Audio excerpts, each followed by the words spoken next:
한 건축가의 작품이면서도 좀 다른 거는 똑같이 자연경관에 있는 미술관인데 유민미술관은 조금 더 폐쇄적이고 되게 정적인 사각형으로 만들고 내부 지향적인 그런 형태를 띠고 있습니다. 근데 아무래도 그렇게 만든 이유가 제가 볼 때는 이 큰 이유인 것 같아요.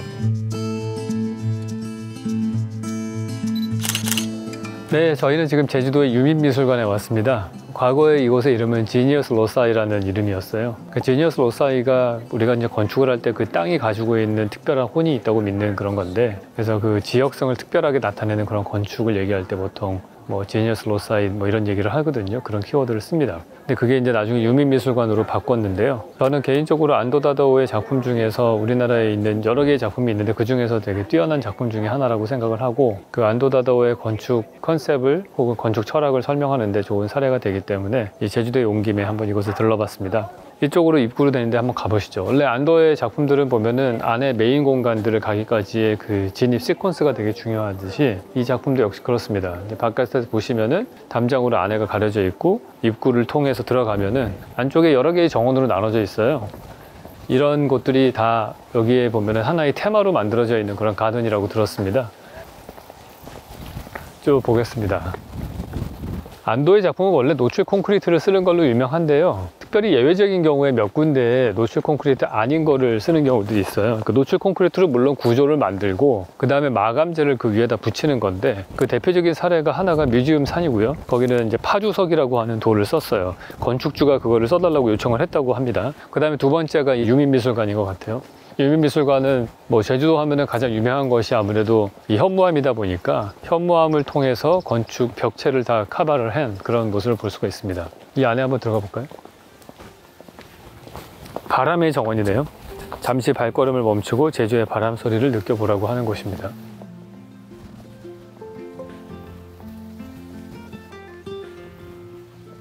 자, 이제 여기서부터가 본격적으로 저희가 이 미술관 안에 건물로 들어가는 시퀀스가 되는데, 이 평면도는 사각형으로 되어 있어요. 아마 정사각형으로 아는데요. 이거를 한번 꼭 보시기 바랍니다. 저희가 이 벽체 맨 외곽으로 되어 있는 이 현무암으로 된 담장 같은 공간을 거쳐서 안으로 들어오면은 두 개의 박스가 있는 셈이죠. 현무암으로 만든 박스가 하나 있고요. 그 안에 콘크리트로 만든 박스가 하나 있습니다. 그러면 그 두 개의 사이에 약간 2m 정도 되는 폭의 이런 공간이 나오는데요. 이게 이 미술관으로 들어가는 시퀀스예요. 진입 복도입니다. 그러면 얘가 이걸 관통한 다음에 이렇게 한 바퀴를 돌아서 들어가게 되어 있는데, 이게 램프로 되어 있거든요. 그러니까 어떻게 되겠어요? 내가 이쪽으로 맨 처음 딱 들어왔을 때 여러분이 보셔야 되는 거는 이 좌우의 공간을 한번 보셔야 돼요. 여기 램프 경사로가 하나 있고, 한쪽은 현무암, 한쪽은 콘크리트죠. 이 반대쪽도 보시면 한쪽은 현무암, 한쪽은 콘크리트로 되어 있는 두 개의 갭이 있는 공간이 하나 있습니다. 그래서 이 공간을 관통을 해서 이 안으로 들어오게 돼 있어요. 안으로 들어가 보겠습니다. 저희 건축에서 여러 번 얘기했듯이 수공간이라고 하는 거는 성스러운 공간으로 들어갈 때 항상 중요한 어떤 건축적인 장치이고 요소라고 말씀드렸잖아요. 저는 이곳은 제가 좋아하는 그러한 시퀀스인데, 물이 옆에 수직으로 서 있는 이런 곳, 그러니까 이런 데가 결국에는 약간 출애굽기 보면은 나오는 모세가 홍해를 가르고서 안으로 들어가는 듯한 느낌이 나잖아요. 그래서 이 물이 흘러서 벽이 되는 형태를 띠고 있습니다. 대부분의 경우에 우리가 수공간을 통과할 때에는 불국사에 가면은 밑에 개천이 흐르고 거기에 청공교, 배공교라는 계단을 통해서 불국사 경내로 들어가게 돼 있어요. 지금은 물론 그 시냇물이 다 마르고 없어져서 지금 그 느낌이 쇠퇴되어 있는데, 원래는 수공간을 거쳐서 성스러운 공간으로 들어가게 되어 있습니다. 동서고금을 막론하고 수공간은 성스러운 공간으로 들어갑니다. 근데 여기에 오면 전 좋은 게 이 물소리예요. 그러니까 물을 시각적으로 보는 것뿐만이 아니고 물소리를 통해서 나를 한번 정화시키고 쭉 가는 거죠. 재미난 거는 내가 여기에 딱 진입을 했을 때 보면은 나의 눈의 높이는 이 수공간의 눈높이하고 거의 비슷하게 맞춰 있거든요. 근데 내가 안으로 걸어 들어갈수록 점점 밑으로 내려가면서 물 안으로 들어가는 효과가 생기는 거죠. 우리가 베트남 메모리얼 할 때 말씀드렸던 한쪽에 까만 벽이 있고 점점 땅속으로 들어간다는 느낌이 나는 것과 되게 비슷하다고 보시면 될 것 같아요. 자세하게 들어보시면은 물소리가 좀 달라졌다는 걸 느낄 수 있을 거예요. 저 초입에서는 물이 떨어지는 소리가 좀 많이 들리다가 이게 경사로 내려오는 소리에, 그러다가 여기 오니까 좀 조용한 소리가 나고 물이 밑으로 빠지는 저 소리, 하수도로 들어가는 소리가 더 크게 들리죠. 그래서 같은 이 짧은 거리 안에서도 청각적인 내용이 조금씩 달라지고 있는 걸 느낄 수가 있어요.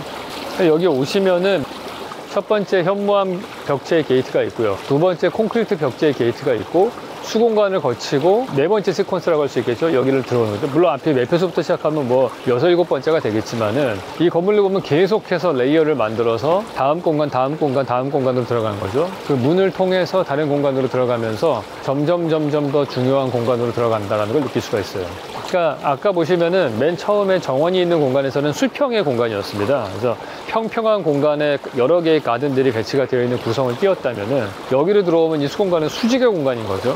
수직의 공간을 관통해서 들어오면은 그 다음에 보이는 게 다시 수평 가로로 찢어져 있는 이 창문을 통해서 성산일출을 바라보게 되어 있어요. 그래서 이 부분이 되게 중요한 시퀀스의 한 포인트입니다. 여기서 우리가 선택권이 주어지는데 두 가지가 있겠죠. 바깥쪽 첫 번째 현무암 담장과 콘크리트 담장 사이에 길이 있는데 이쪽으로 가면은 막다른 길일 것이고요. 한번 가볼게요. 미술관은 저쪽으로 가게 되어 있거든요. 일로 와서 보시면은 여기는 딱 막혀 있고 이 한 바퀴 돌아서 가는 램프를 내려다볼 수 있는 공간이 나옵니다. 이게 저기 보시면 미술관 들어가는 길은 수공간을 거친 다음에 좌회전을 해야지 가게 돼 있잖아요. 그럼 거기서부터 경사로로 계속 내려가요. 내려가면 여기까지 오면은 거의 한층 높이가 차이가 나는 거죠. 지금은 사람이 안 다니지만은 여기 있으면은 이제 이리로 오가는 사람들이 보이겠죠. 자, 이제 미술관 쪽으로 한번 가보겠습니다. 여러분들은 이걸 잘 보셔야 돼요. 여기 오실 때 보면은 햇빛이 들어오는 앵글이 있죠. 지금은 이 창문 뚫린 쪽에 상단부가 햇빛을 많이 받게 되어 있어요. 그게 왜 중요한지 나오면서 다시 설명드리겠습니다.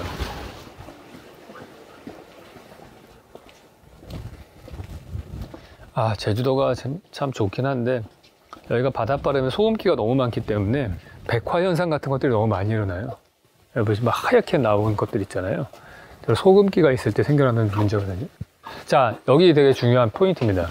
저기가 어딘지 아시겠어요? 네, 맨 처음에 우리 딱 들어올 때 오른쪽, 왼쪽으로 이렇게 계곡 같은 공간을 봤잖아요. 그러니까 내가 저 위에서 여기를 내려다 봤다면은 이번에는 내가 밑에서 위로 올려다보는 하나의 공간을 다른 시점에서 경험하게 하는 거죠. 그게 되게 건축에서 공간감을 완성하는 하나의 힌트가 되는 거예요. 이게 만약에 서로 쳐다보는 게 없다면은 계속해서 다른 것들이 연결되면은 머릿속에서 맵을 만들 수가 없는 게 되는 거죠. 근데 이런 두 개의 다른 시점이 딱 조우하는 포인트가 하나 있으면은 머릿속으로 뭔가 공간을 만들어 나갈 때 하나의 딱 맞춰지는 퍼즐 같은 게 하나 되는 거예요. 여기서 이제 건축가의 고민 같은 것들이 보이는 거죠. 이 벽도 되게 중요하고 이 벽도 되게 중요해요. 저 브릿지는 가야 되는 거고, 그러면 그 난간을 도대체 뭐로 만들 것이냐 이런 고민이 있어요. 뭐 예를 들어서 유리 난간 같은 걸 만들 수도 있고, 근데 유리 난간은 또 지저분해지고 콘크리트 난간을 만들어야겠다. 근데 콘크리트만 하기엔 너무 재미없어. 그리고 위에 핸드레일 부분은 저렇게 쇠로 만드는 거예요. 근데 그때 이제 건축가가 고민하는 건 뭐냐면은 저 콘크리트 난간을 도대체 어디에서 스탑할 것이냐예요. 저게 만약에 이 벽도 콘크리트인데 저 난간도 콘크리트면은 얘가 이렇게 붙어버리잖아요. 그러면 어떤 느낌이 드냐면은 이 벽체가 좀 무색해지는 거예요. 이 벽체에서 저 브릿지가 자라서 튀어나온 것처럼 되잖아요. 그러면은 이 두 개가 평행한 벽이라는 느낌이 좀 없어지게 되는 거죠. 그래서 그거를 이 사람은 방지하기 위해서 건축가는 여기에 슬릿을 뚫는 겁니다. 저걸 뚫어서 같은 콘크리트 재료지만은 저 난간의 요소와 이 벽의 요소는 다른 거다. 이거를 보여주고 싶은 거예요. 마찬가지로 이 현무암으로 되어 있는 맨 최외곽 벽과 저 난간은 다른 요소다. 이걸 보여주기 위해서 거기에 띈 거죠. 저걸 너무 많이 띄면은 긴장감도 없어질 뿐더러 사람이 빠지기 때문에 그거 어느 정도 기준으로 하냐면은 한 30cm가 안 되면 어린아이의 머리가 통과를 못 하거든요. 그래서 이 수직으로 된 난간 같은 경우에 그 폭을 30cm 이하로 만들 때 이제 안전한 난간이 되는 겁니다. 그래서 그 정도의 긴장감만 느껴지게끔 저렇게 갭을 만든 거죠. 우리가 경사로로 계속 내려가기 때문에 이 복도폭은 거의 똑같은 한 2m 정도밖에 안 되는데 높이는 계속 바뀌죠. 그러면은 가로, 세로의 비율이 계속 바뀌는 겁니다. 아까 보셨던 것보다 맨 처음에 우리가 뭐 한 1:3으로 시작했다면은 지금은 한 1:5 정도까지 내려왔단 말이에요. 그러면은 그게 내리막으로 걷는 기울기도 똑같고 도로의 폭도 똑같아요. 하지만은 점점 하늘이 보이는 폭이 좁아 보이면서 그러면서 이 공간감이 다르게 느껴지면서 나를 계속해서 이렇게 작게 압축을 시키는 거예요. 계속 들어가 보겠습니다. 아까 저 포인트는 제가 봤던 그 공간인 거죠. 중간중간에 이런 트렌치를 만든 이유는 이걸 안 만들게 되면은 여기 비가 내렸을 때 이 물이 엄청나게 일로 흘러 들어가기 때문에 중간중간에 끊어줘야 되고요. 또 계단참도 수평의 공간이 하나씩 있어야 되고, 이제 여기서부터는 갑자기 천정고가 확 낮아지면서 당연히 하늘이 안 보이니까 다른 느낌의 또 공간이 나오게 됩니다. 그래서 지금 보시면은 맨 최외가 그 다음에 안에 콘크리트 박스, 그러면은 그 똑같은 2m 폭으로 되어 있지만은 어느 한 공간도 다른 공간이 없어요. 그리고 여기서 보시면은 햇빛의 위치가 지금은 왼쪽 편을 비추고 있단 말이에요. 저 현무암에. 근데 만약에 우리가 오전 시간에 왔다면은 오른쪽 콘크리트 벽을 햇빛을 비추겠죠. 그럼 내가 방문하는 시간에 따라서 이 모든 공간이 달라집니다. 근데 또 재미난 거는 이게 양쪽이 다 콘크리트가 아니고 한쪽은 현무암이고 한쪽은 콘크리트잖아요. 그러니까 오는 시간에 따라서 왼쪽 벽, 오른쪽, 어떤 때는 현무암을 많이 비추고 어떤 때는 콘크리트를 많이 비추고, 그러니까 이게 4개의 면으로 복도 경사로가 지나가니까 해의 위치에 따라서 똑같은 해지만은 어떤 때는 현무암 비추고 어떤 때는 콘크리트 비추고 왔다 갔다 다른 거예요. 그리고 전시장을 보고 나서 나왔을 때는 1시간이 지나면 해의 위치가 달라져 있단 말이에요. 해의 위치가 달라지면은 똑같은 공간이지만 또 다른 느낌을 주는 변화된 느낌을 볼 수가 있는 거죠.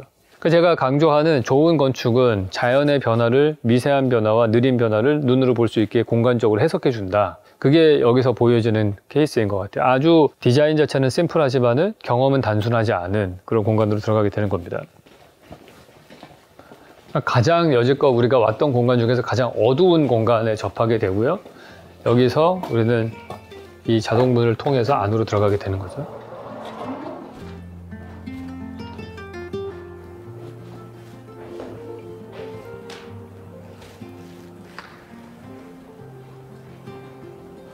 이 안에 보시면은 박스 안에 또 다른 박스의 전시장이 있는 거예요.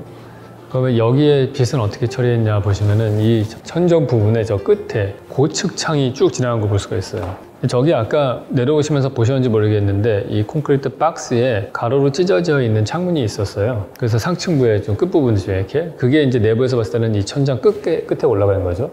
요걸 통해서 빛이 들어오니까 이게 너무 어둡지 않은 그러한 표면이 나와서 그래서 조금 더 나은 공간이 나오는 거죠. 저런 기법을 대표적으로 쓴 곳이 롱샹성당이죠. 롱샹성당의 지붕에 벽체와 만나는 부분에 저렇게 햇빛이 들어오게 해서 가벼운 느낌이 나게 만든 걸 볼 수가 있습니다. 위에서 내려다 본다면은 하나의 미로라고 보시면 될 것 같아요. 박스 안에 박스가 있고 그 안에 또 다른 박스가 있고 어떤 때는 실린더, 아까 보셨던 그 4개의 복도 가운데 모이는 동그란 실린더 공간이 하나 있고 그런 것들이 계속 중첩되어 있고 그 사이를 구멍들이, 문이 뚫려 있죠. 그러면 그 문을 내가 어떻게 움직이느냐에 따라서 다른 루트가 나오게 됩니다. 그러니까 되게 단순한 기하학적인 평면도지만은 실제로 그걸 체험하는 사람들은 내 선택에 따라서 다른 공간감들을 느낄 수가 있고, 또 하나는 저런 자연채광이 들어오니까 어떤 시간대에 들어오느냐에 따라서 이게 다른 느낌이 나게 되는 거죠. 여기는 약간 일본의 전통 다다미방 느낌이 나는 그런 패브릭 같은 느낌으로 바닥을 깔았어요. 그래서 안도 주택들 보시면은 실내 공간이 이렇게 노출 콘크리트 되어 있는데 밑에는 다다미방이 딱 깔려져 있는 거 보면은 되게 느낌이 묘합니다. 그래서 사실은 같은 공간이라고 하더라도 빛이 어디서 들어오느냐, 마감재를 뭐로 쓰느냐, 그것도 벽체의 마감을 무슨 재료를 쓰느냐, 바닥 마감재를 뭐로 쓰느냐, 이거에 따라서 공간의 캐릭터는 확확 바뀌는 거예요. 이런 변화들이 계속 있는 거죠. 여기는 조금 더 매끄러운 그런 표면으로 백색으로 처리가 된 실린더 공간이 하나 있습니다. 아까 보셨던 이거에 반대되는 대칭 공간은 콘크리트 블럭으로 만든 박스였죠. 그럼 얘는 동그란 모양의 평면도예요. 그러면 박스와 동그란 사이의 공간과 박스와 박스 사이의 공간이 좀 다르죠. 그래서 좁았다가 여긴 넓어졌다 다시 좁아졌다 이런 변화가 생겨요. 그럼 여기서 들어가서 또 다른 공간인데 이 안쪽 표면은 이번에 짙은 색으로 마감을 했네요. 그러니까 자그마한 방들이 계속해서 이 안에 만들어지고 색깔을 바꾸고 마감재를 바꾸고 이런 변화를 주는 거죠. 이번에 박스는 현무암을 톱으로 켠 그런 판재를 붙였네요. 이번에는 이 창문을 하나씩 뚫어가지고 안에 공간을 또 볼 수 있게 해놨어요.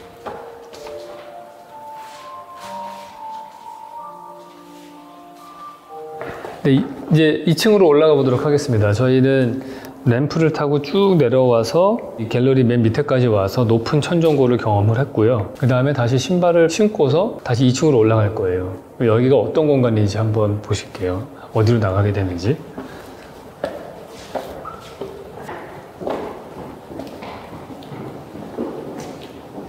여기는 우리가 기존에 느꼈던 공간과는 달리 천정고가 낮죠. 한층 위에 올라왔으니까. 자, 이제 여기가 이제 나가는 곳인데요. 네, 우리가 수공관을 거쳐서 성산일출을 보는 어떻게 보면 되게 중요한 포인트를 한번 보고 그 다음에 경사로를 쭉 돌아가지고 이 건물을 한 바퀴 돈 다음에 지금 저희가 서 있는 부분보다 딱 한층 밑으로 해서 안으로 들어갔거든요. 이 저희가 밟고 있는 이 슬라브가 천장으로 만들고 있던 공간으로 들어갔죠. 그런 다음에 거기서 신발 벗고 구경 다 하고 2층 갤러리 보고 그 다음에 문을 열고 딱 나오면은 그러면 경사로를 통해서 내려갔던 한 층을 아까 올라오는 계단으로 다 상쇄시키고 높이를 다시 이 스타팅 포인트로 올라오게 된 거예요. 다시 나가기 전에 우리가 여기는 성스러운 공간이잖아요. 여기서 다시 그냥 일반적인 세상의 공간으로 가기 전에 다시 수공간을 통과를 해야 되는 거죠. 근데 아까랑은 이 공간 같은 공간이지만은 빛이 달라졌죠. 이미 여기가 더 밝게 비치고 있어요. 아마 그 사이에 해도 위치도 바뀌었을 것이고 구름도 없어지고 훨씬 더 쨍한 느낌이 납니다. 그렇기 때문에 같은 공간이지만은 다른 앵글로 아까는 저쪽에서 내려오면서 이 성산일출이 찢어진 걸 봤다면은 이번에는 반대로 가면서 네모난 정원을 바라보면서 가는 그런 시퀀스가 되죠. 그러고 나서 다시 여기에 되게 중요한 포인트로 다시 왔습니다. 우리가 아까 맨 처음에 들어올 때 봤던 공간이기도 하고 경사로를 내려간 다음에 중간에 한번 밑에서 올려다 봤던 공간이기도 하죠. 그러고 나서 다시 나가는 공간입니다. 그래서 여기서 한번 마지막으로 한번 더 보고 그러니까 하나의 공간을 3번 우리가 다른 각도에서 체험하고서 나가게 되는 그런 순서를 띄고 있어요. 뭐 한 건축가의 작품이면서도 좀 다른 거는 뮤지엄 산하고 유민미술관은 약간 한 세트라고 저는 생각을 해요. 똑같이 자연경관에 있는 그런 미술관인데 유민미술관은 보시는 것처럼 자연 안에 되게 기하학적인 삼각형 안에서 모든 걸 풀어내려고 했던 반면 뮤지엄산 같은 경우에는 조금 더 불규칙한 형태를 띠면서 주변의 자연하고 더 많은 인게이지를 만드는 평면 형태를 띠고 있다면 더 많이 오픈돼 있고 근데 유민미술관은 조금 더 폐쇄적이고 그 다음에 되게 정적인 사각형으로 만들고 내부 지향적인 그런 형태를 띠고 있습니다. 근데 아무래도 그렇게 만든 이유가 제가 볼 때는 이 바람이 큰 이유인 것 같아요. 제주도의 바람이 워낙 세기 때문에 이것들을 야외 정원들하고 이렇게 막 편안하게 막 여러 가지 각도로 만나게 하기에는 좀 너무 바람이 세서 그걸 일단 담장으로 가둔 상태에서 뭔가 경험을 만들려고 했던 게 아닌가 생각이 듭니다. 여기 정원에 놓여져 있는 것도 보시면 되게 바람이 많이 불기 때문에 초하류들을 되게 많이 썼어요. 사실은 바람이라고 하는 거는 아무리 빠르게 움직여서 보이진 않죠. 근데 그걸 눈에 보이게 하는 방법이 이런 갈대와 초하류 같은 것들을 두면 흔들리는 모습을 통해서 움직이는 눈에 보이지 않는 바람을 눈에 보이게 만드는 장치가 되는 거거든요. 그래서 이걸 통해서 조경도 많은 부분들이 다 초하류를 썼다는 걸 알 수가 있고요. 제주도가 세계가 많다고 하잖아요. 바람이 많고 여자가 많고 돌이 많다. 거기서 제주도의 건축도 다 특징이 드러난다고 생각을 해요. 바람이 많으니까 일단은 여기는 건축물도 높게 지은 게 옛날부터 없었던 것 같아요. 전반적으로 오픈 스페이스고 바람이 많고 근데 제주도는 크게 보면은 한라산을 기점으로 해서 제주시 쪽과 서귀포시 둘로 나눠지게 돼 있거든요. 행정구조가. 근데 이 제주시는 약간 그냥 도심 같은 느낌이에요. 높은 건물들도 있고 특히나 제주공항 그쪽 주변으로는 저는 사실은 제주도에 오면은 저는 항상 차 타고 그냥 빨리 한라산 넘어옵니다. 그러니까 서귀포 중분단지 쪽으로 왔을 때는 뭔가 이국적이고 그런 느낌이 나는데 그리고 또 큰 차이점이 뭐냐면은 남쪽 방향으로 높은 산이 있는 거잖아요. 그러니까 약간은 대부분의 땅들이 다 북사면으로 되어 있는 거예요. 그러면 해가 똑같이 남쪽에서 지더라도 이 서귀포 쪽에서는 땅에서 받는 햇빛이 양이 좀 많고 제주시 쪽은 아무래도 북쪽으로 경사가 져 있으니까 햇빛의 양이 좀 적겠죠. 그래서 느낌상으로 그냥 주변 풍경을 보더라도 뭔가 한라산을 건너서 이 서귀포시 쪽으로 왔을 때 조금 더 밝고 그다음에 인구 밀도도 좀 낮고 내가 서울을 떠나왔구나 그런 느낌이 나는 것 같아요. 그리고 경사지도 바다 쪽을 향해 나 있으니까 시야도 항상 바다를 향해서 놓여져 있는데 해를 받는 그런 느낌이 나니까 그 지리적인 공간은 크게 나눠지는 것 같아요. 그런 식으로. 예전에 그런 얘기를 한 적이 있습니다. 서울의 강남과 강북은 웬만해서는 문화가 융합되기가 어렵다. 그 이유는 강남과 강북이 걸어서 연결되지 않기 때문이라고 말씀드렸어요. 강남에서 강북으로 오갈 때 자동차나 지하철을 타야만 하기 때문에 다른 지역으로 간다는 생각이 드는 거예요. 따라서 우리가 교통수단을 이용해서 가게 되면은 다른 공간으로 간다는 느낌이 가장 크게 드는데 자동차나 지하철보다도 훨씬 더 큰 변화를 느낄 수 있는 게 비행기죠. 그래서 비행기를 타고 가는 공간은 완전히 다른 공간으로 간다는 생각이 드는데 제가 볼 때는 제주도는 반드시 비행기를 타거나 배를 타거나 해서 가야만 하는 공간이란 말이에요. 그러기 때문에 제주도가 훨씬 더 다른 세상으로 간다는 느낌이 많이 들고 그래서 관광지로서 인기가 많은 거죠. 부산도 사실 먼 거리였지만 지금은 KTX가 연결이 됐기 때문에 2시간 반 만에 갈 수 있게 되고 가까운 거리로 느껴지게 되는데 아직까지도 그래도 특별한 교통수단을 이용해야만 갈 수 있는 제주도가 우리한테는 매력적인 어떤 관광의 장소로 남아있는 게 아닌가 그런 생각을 합니다. 네, 오늘 저희가 이제 제주도에 온 김에 유민미술관 들러서 안도다다오의 건축을 한번 투어해 봤고요. 그리고 제주도에 대한 일반적인 이야기를 좀 나눠봤습니다. 다음 시간에도 뵙도록 하겠습니다.